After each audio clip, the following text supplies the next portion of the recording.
বলে এটা রমজান মাস রোজা রেখেছি, দিনের বেলায় যদি আমার স্ত্রীর সঙ্গে একই বিছানায় একই পালঙ্গে একই খাটে যদি শুয়ে যায় তাহলে জায়েজ হবে না? হবে না। নবীজি বললেন হ্যাঁ তুমি শুইতে পারো, তুমি শুইতে পারো, জায়েজ আছে। লোকটা চলে গেল, তারপরে অন্য একজন লোক এসে হাজির হয়ে গেল, আবার ওই প্রশ্নটা করছে, ইয়া রাসূলুল্লাহ আমার স্ত্রীর সঙ্গে দিনের বেলায় একই বিছানায় শোয়া যাবে না? যাবে না। নবী বলছেন না না না না, খবরদার একই বিছানাতে শুইবে না। ভেজাল হলো না? হলো। একটা লোককে ছুট দিলেন যে হ্যাঁ তোমার জন্য যায়, আর একটা লোককে বলছেন না শোয়া যাবে না, আলাদা থাকিও, ভিন্ন থাকিও। মশলাটা কি? সাহাবারা প্রশ্ন করলেন হুজুর ওকে তো অনুমতি দিলেন আর একে নিষেধ করে দিলেন, মানা করে দিলেন, কারণটা কি? নবীজি বললেন বাবারে, প্রথমে যে লোকটা এসেছিল আমার কাছে আর যে লোকটা নারীর সঙ্গে শোয়ার কথা বলেছিল ওই লোকটার বয়স ছিল 70 বছর।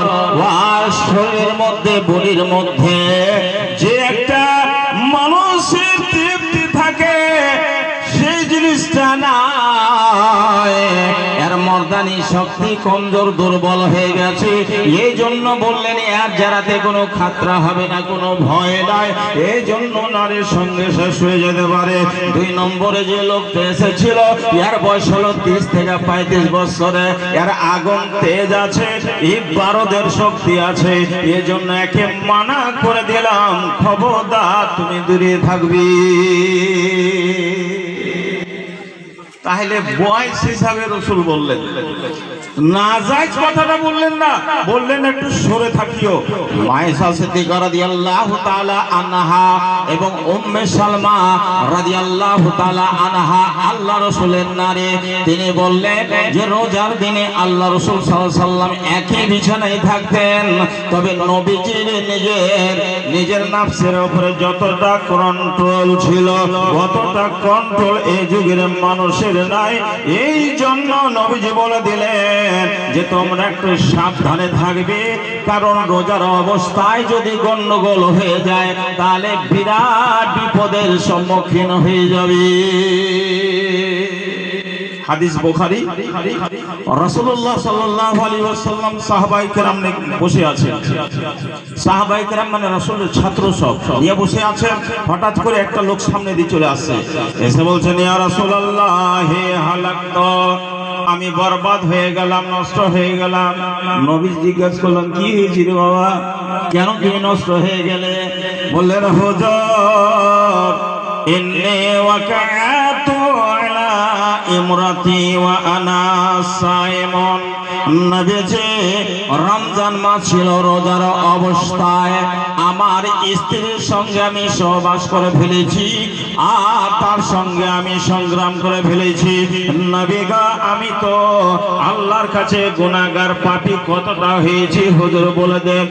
নবী বললেন বাপুরে, রমজান মাসে কোন মুমিন বান্দা বান্দি যদি রোজার অবস্থায় দিনের অবস্থায় যদি তার দ্বারাই স্ত্রী আর পুরুষের মিলন হয়ে যায়, কত বড় গুনাহগার, কত বড়টা তুমি ক্ষতি করেছ। তুমি জেনে নাও, শুনে নাও, একটা মানুষকে যত টাকা লাগবে কিনতে ওই মানুষটাকে কিনে তাকে আল্লাহ রাস্তায় ছেড়ে দিতে হবে, রিহা করে দিতে হবে। তার দাম 5 লাখ লাগুক আর 10 লাখই লাগুক, তাকে বলা হয় গোলাম। আরবের ভাষাতে যেহেতু ওই একটা গোলামকে খরিদ করে ছেড়ে দিতে হবে, তুমি কি পারবে? লোকটা গরিব ল্যাট ফেড়ে লোক, বলছে হুজুর এইটা হবে না, আমার দ্বারা এত টাকা পাবো কোথায় যে একটা মানুষ কিনে আবার ফের ছেড়ে দিব? বলো এটা পারবে না? বলে না। রাসূল বলছেন ফাহাল তাস্তাতিও আনতা সুমা শাহরাইনে মুতাতাবিইনে। ভালো করে মশলাগুলো শুনলেন, জেনে রাখেন ভালো করে। রমজান মাস, নবীজি বললেন যদি একটা মানুষকে আজাদ না করতে পারো তাহলে দ্বিতীয় নম্বর পয়েন্টটা আরো একটা জরিমানা শুনে নাও, কাফারা শুনে নাও। তোমাকে লাগাতার একটা ভুল করার কারণে লাগাতার 2 মাস রোজা রাখতে হবে। শাহরাইনে মুতাতাবিআইনে, হাদিস বুখারী মুসলিম। ভাইরা আমার, রাসূল বললেন 2 মাস রোজা রাখতে হবে। এবার রোজা রাখতে রাখতে রাখতে 50টা রোজা রাখা হয়ে গেছে। 30 দিনে 1 মাস, 60 দিনে হলো 2 মাস। 50টা রোজা লাগাতার রেখেছেন। এবার 50টা রোজা রাখার পরে যদি একটা রোজা আপনি ছেড়ে দিলেন বা ছুটে গেল তাহলে সব বাতিল হয়ে গেল। পিছনের যত রোজা সব বাতিল হয়ে গেল, ওই রোজা চলবে না। আবার শুরু থেকে রোজা রাখতে রাখতে 60টা রোজা আবার ভরে দেওয়া হবে। এবার 45টা রোজা হয়ে গেছে, আবার একটা মধ্যেখানে ছেড়ে দিলেন, তাহলে আবার সব বাদ চলে গেল, আবার শুরু থেকে রোজা শুরু করে দিতে হবে। এই করতে করতে কন্টিনিউ ভাবে 60টা রোজা পুরাইতে হবে। এই জন্য নবী বললেন ফাহাল তাস্তাতিও আনতাসওমা শাহরাইনে মুতাতাবিআইনে। কন্টিনিউ তোমাকে রোজা রাখতে হবে। কতদিন? 60 দিনের। বলেন হুজুর 1 মাস রোজা তো রাখতে যে আমার এই দুর্ঘটনা ঘটেছে, আবার 60টা রোজা কি রাখা যাবে? এটা কথা বলছে, পারা যাবে না হুজুর, এটা পারছি না। নবীজি বললেন শুনেন, এর থেকে সহজ, এর থেকে সরল আর সঠিক আরেকটা কাফারা বলছি। বলে কি?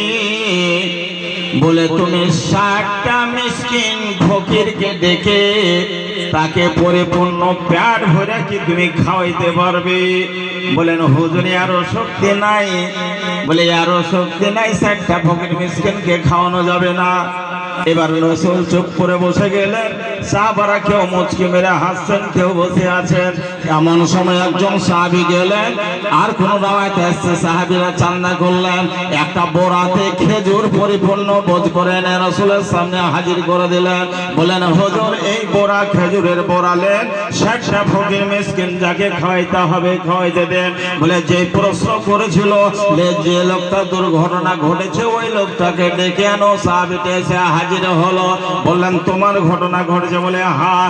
বলে খেজুরের বোরা নাও আর গ্রামে চলে যাও, গ্রামের মধ্যে সব থেকে যেটা গরিব, সব থেকে যেটা একবারে নিহত লোক, ওই লোকের মধ্যে বিতরণ করে দাও। আল্লাহ পাক এই রমজান মাসে যে ভুলটা করেছিলে এই ভুলটা আল্লাহ ক্ষমা করে দিবে।